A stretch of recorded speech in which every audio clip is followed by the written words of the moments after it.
avec les gendarmes à Yaoundé, à Douala, et l'avocat a été, il a été harcelé. Il a été harcelé parce qu'à partir du moment où on vous menace avec le doigt dans le visage, vous avez été harcelé en tant qu'avocat qui veut une chose très simple, voir votre client.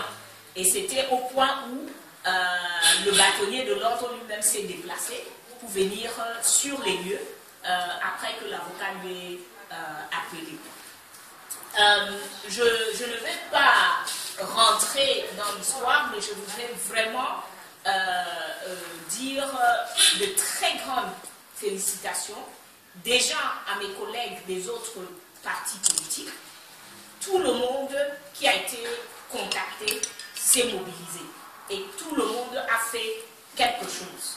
Je voudrais reconnaître la présence de ma collègue et camarade Alice Sadio, qui, quand je l'appelle, comme la plupart des autres, elle écoute, elle dit, est-ce que ce que tu dis là, c'est réellement les faits? Je dis oui, elle dit, ok, on fait quoi? Sans hésitation. Ça a été le cas pour le Manidem, ça a été le cas pour le MRC, l'UPC des fidèles, et ainsi de suite. Et nous avons eu une très très grande collaboration avec la société civile, avec différentes organisations de la société civile, avec, je ne vais pas les citer tous, je crois que le citoyen Hilaire Kamgaïla, il va prendre la parole en leur nom. Mais on a vu une très grande mobilisation au niveau des partis politiques, au niveau de la société civile, et je crois, ça a été dit et redit, mais je le dis encore, au niveau des médias. Vraiment, en tant qu'actrice politique, j'ai souvent à convaincre les médias qu'il faut couvrir telle ou telle chose, mais là, les gens m'interrompaient carrément pour dire, Président, envoyez seulement les faits, les informations, nous on va publier. Donc, il y avait une très forte volonté. Nous étions en train de coordonner sur deux villes, du coup, sur Yaoundé et sur Douala, et au niveau international, parce qu'il y a, comme vous le savez, Patrice Garland qui est au niveau de New York, qui avait aussi déclenché les choses à ce niveau-là. Et je crois que le message que nous avons, et dans le communiqué que nous avons distribué depuis hier,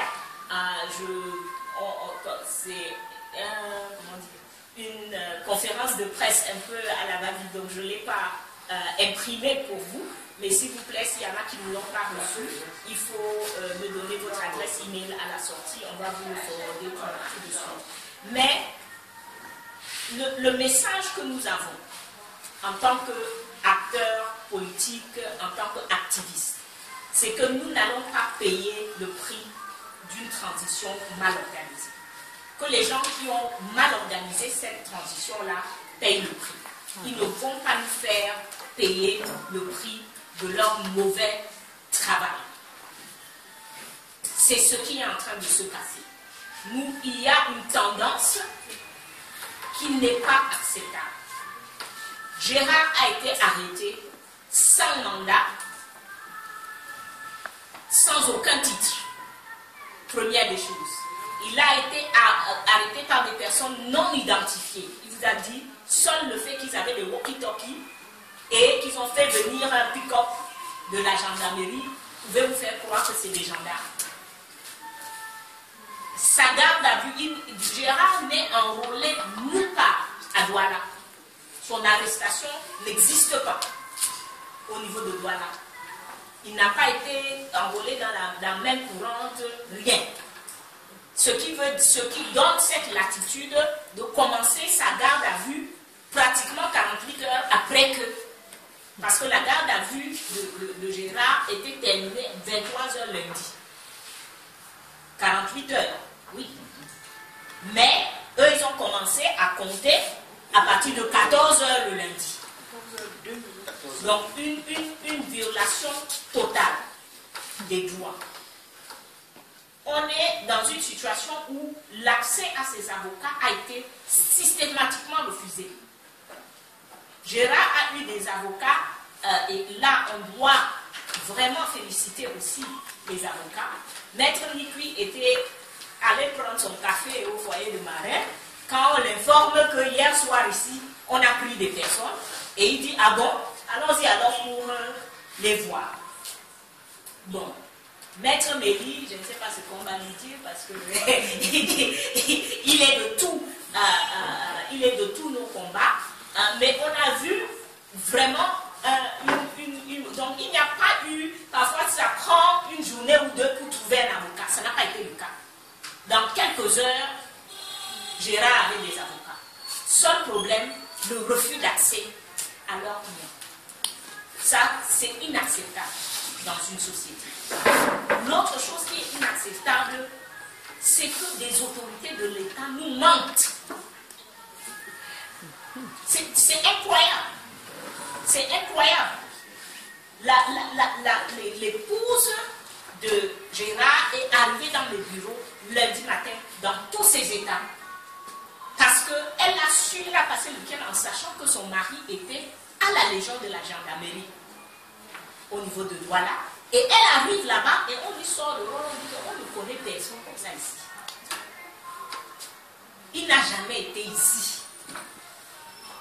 Vous imaginez, elle a failli devenir folle.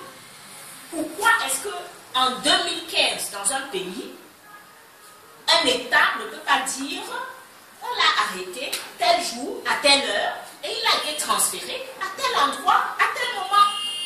On ne comprend pas que ça se soit trop demandé pour nous les citoyens. Et tout au long de cette procédure, nous sommes face au manque de professionnalisme, à l'impolitesse et à l'incompétence des forces de l'ordre, à chaque moment.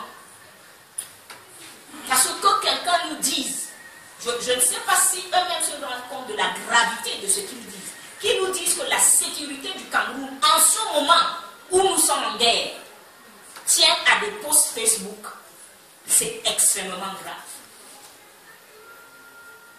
Donc, nous n'allons pas accepter cela.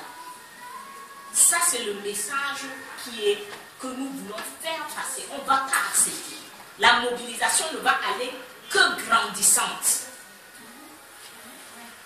On va comprendre que, oui, on est capable, avec les outils que nous avons aujourd'hui, que ce soit les SMS, que ce soit Facebook, que ce soit les médias, etc., de mobiliser des milliers de personnes en quelques heures quand les droits de quelqu'un sont violés.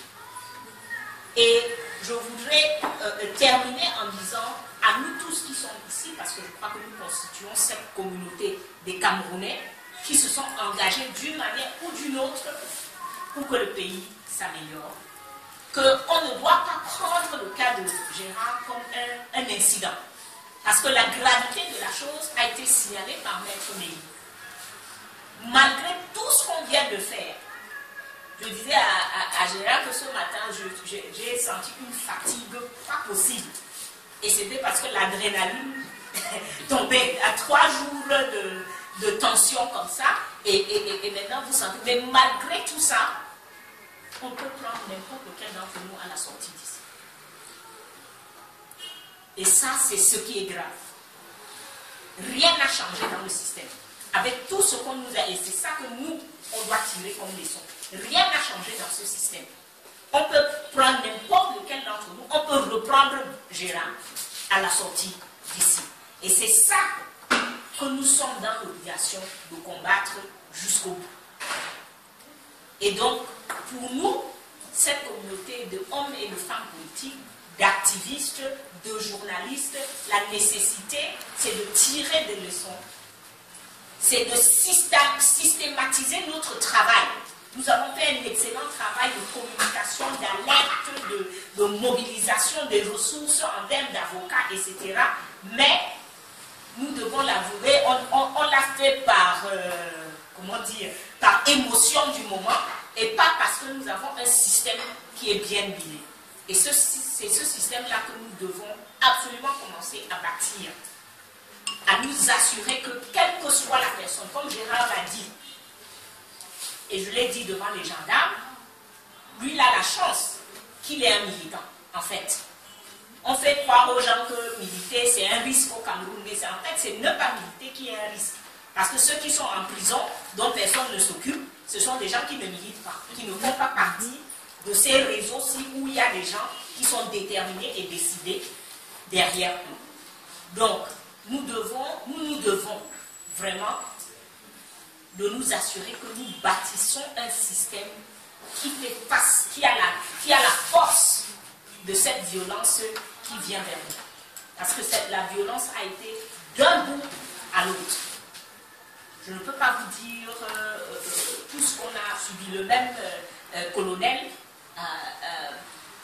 qui a eu l'entretien avec Bergeline et avec l'avocat du cabinet de Maître Méline, me dit, moi, au téléphone, mardi matin, hier, quand je l'appelle, et je lui dis, mais j'ai un collègue chez vous, toute la journée de lundi, il y a des gens qui ont passé des heures et des heures chez vous, des camarades, des avocats, ils n'ont pas pu voir l'intéressé. Il me dit, madame, je n'ai vu personne. Personne n'était ici. Voilà la réponse qu'il me donne. Et les gens ne se rendent pas compte de la gravité. Quand l'État ment, le citoyen n'a plus où mettre sa tête. C'est une procédure. S'ils ont quelque chose contre quelqu'un, nous on n'était pas là, les gens me demandaient, est-ce que vous êtes sûr qu'il a bien fait, etc. Ce n'est pas mon rôle, ça. Je ne suis ni son avocat, ni le juge, ni... Mon rôle, c'est de m'assurer que ses droits sont respectés.